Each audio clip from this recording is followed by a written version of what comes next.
国立台湾博物馆为2024年到达培训52位台语导览人员，即阵伫咧铁道部园区推出台语导览。园区希望招民众来听台语，讲铁道的发展历史，看清国保留到现代古迹。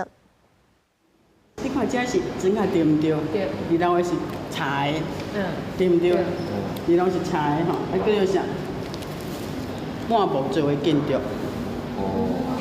用台语甲民众介绍铁道部园区的建筑，嘛通体验园区内的机工号车厢。国立台湾博物馆伫铁道部园区正又推出台语导览路。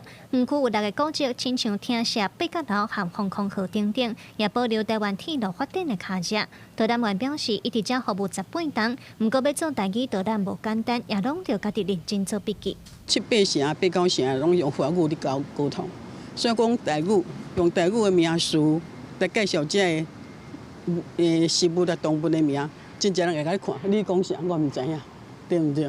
所以这是我比较较困扰的所在。所以表示讲，咱对台语的推广的时候，推广的文化，啊，佫爱较深入一个。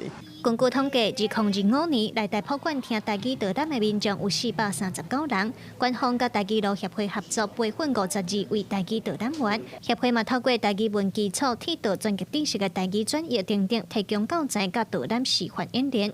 流民船就是老兵团嘛，轻轨可能就爱讲轻轨，所以我都有针对因内底会用到的专有名词特别扣出来，已经先整理好啊。台博馆就是一个足好的示范，伊就是一个带头，嘛希望讲其他的馆场啊、其他的博物馆啊、是美术馆啊，介绍互更较侪人用台语来认捌因这个机关内底的故事安尼。